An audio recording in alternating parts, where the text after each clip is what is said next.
तत्वों से ही संसार बनता है और 5 तत्वों से ही शरीर बना हुआ है।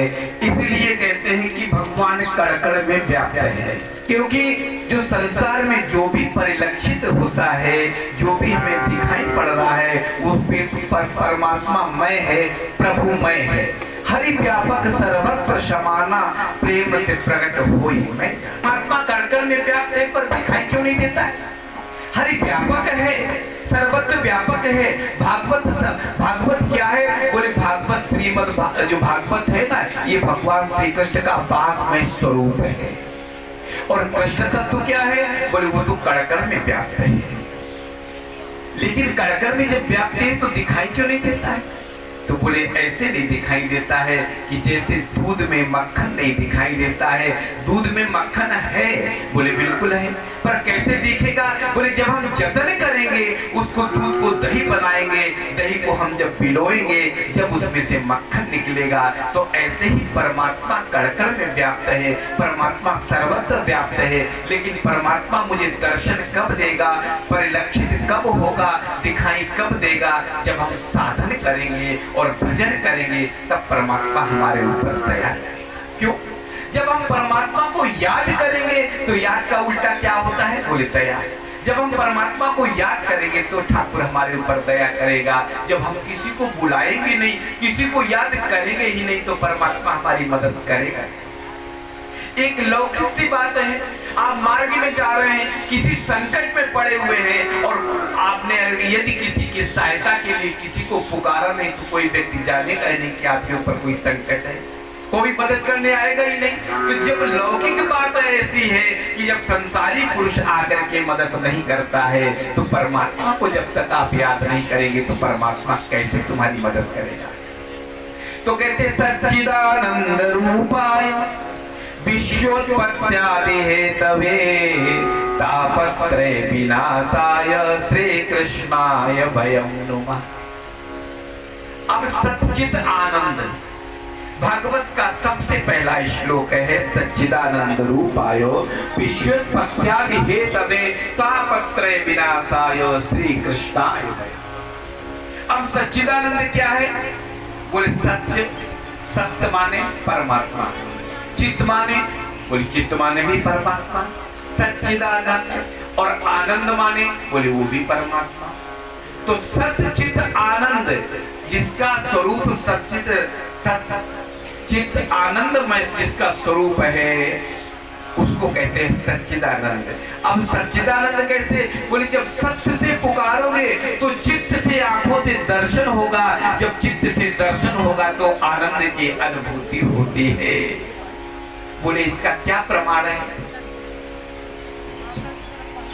इसका क्या प्रमाण है कि जब हम सत्य से पुकारेंगे तो मुझे चित्त से दर्शन होगा, और जब चित्त से दर्शन होगा तो आनंद की अनुभूति होगी।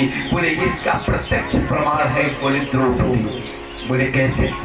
बोले जिस समय पर कौरव महासभा में दुर्योधन ने दुशासन से कहा कि द्रौपदी को खींच करके लाइए, रजस्वला अवस्था में द्रौपदी बैठी हुई थी, दुर्योधन गया, केस पकड़ करके द्रौपदी को खींच करके लाया सभा में, और कहने लगा द्रौपदी को निर्वस्त्र करके मेरी जंगा पर बैठा लो। लेकिन द्रौपदी ने कहा ऐसे कैसे कर सकता है दुशासन? क्यों?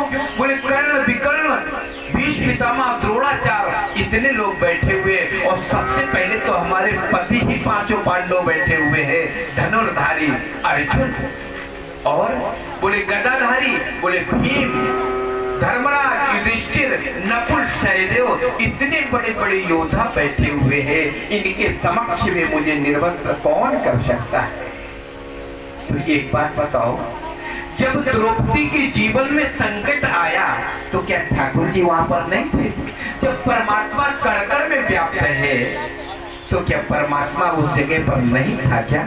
बोले परमात्मा था तो फिर प्रकट क्यों नहीं हुआ? बोले प्रकट होता कैसे? क्योंकि द्रौपदी ने पुकारा ही नहीं था। परमात्मा तो था। जब दुशासन द्रौपदी की साड़ी को खींच रहा था तो द्रौपदी कहने लगी कि मेरे 5 पति बैठे हुए हैं, इनके समक्ष में मुझे निर्वस्त्र दुशासन कैसे कर सकता है। भगवान कृष्ण प्रकट नहीं हुए। भगवान कृष्ण बोले अबे हारे हुए पतियों पर द्रौपदी को विश्वास है, जब मुझे याद किया ही नहीं तो मैं जाऊं कैसे। भगवान कृष्ण प्रकट नहीं हुए। जब द्रौपदी कहने लगी वो धर्म की लाज रखो, वो गदाधार वो शान कहाँ, दौड़ो दौड़ो काका दादा, अर्जुन वो तीर कमान कहाँ। अरे पांचों पति बैठे हैं हमारे, अर्जुन धनुर्धारी हो तुम्हें दिखाई नहीं पड़ रहा है कि मैं निर्वस्त्र करी जा रही हूँ। दुशासन मेरी साड़ी को खींच रहा है और तुम बैठे हुए हो। जो अर्जुन की तरफ में द्रौपदी ने इंगित किया, इशारा किया, अर्जुन ने अपनी ग्रीवा को नीचे कर लिया। जब द्रौपदी को सहायता नहीं मिली, फिर भी दुशासन मुझे निर्वस्त्र नहीं कर सकता है। बोले क्यों? बोले भीष्म पितामह, द्रोणाचार्य, कृपाचार्य बड़े बड़े योद्धा बैठे हैं, इनके समक्ष में मैं कैसे निर्वस्त्र कर देगा। द्रौपदी कहने लगी भीष्म पितामह से, दादाजी मैं तो तुम्हारी कुल की बधू हूँ और तुम्हारे सामने दुशासन मुझे निर्वस्त्र कर रहा है, आप मेरी सहायता क्यों नहीं करती हो। जो कहा भीष्म पितामह ने, द्रोणाचार्य कृपाचार्य ने अपनी ग्रीवा को नीचे कर लिया। भगवान नहीं प्रकट हुए। भगवान क्यों प्रकट नहीं हुए? क्योंकि द्रौपदी ने याद ही नहीं किया। भगवान तो वहीं पर थे, परिलक्षित थे, लेकिन प्रकट क्यों नहीं हुए? बोले द्रौपदी ने याद नहीं किया। भगवान कृष्ण बोले मैं क्यों जाऊं बचाने? बोले क्यों? बोले मैं तो इसलिए नहीं जाता हूँ कि क्योंकि अभी द्रौपदी को इन बूढ़े बाबाओं पर भरोसा है, हमारे ऊपर भरोसा है ही नहीं।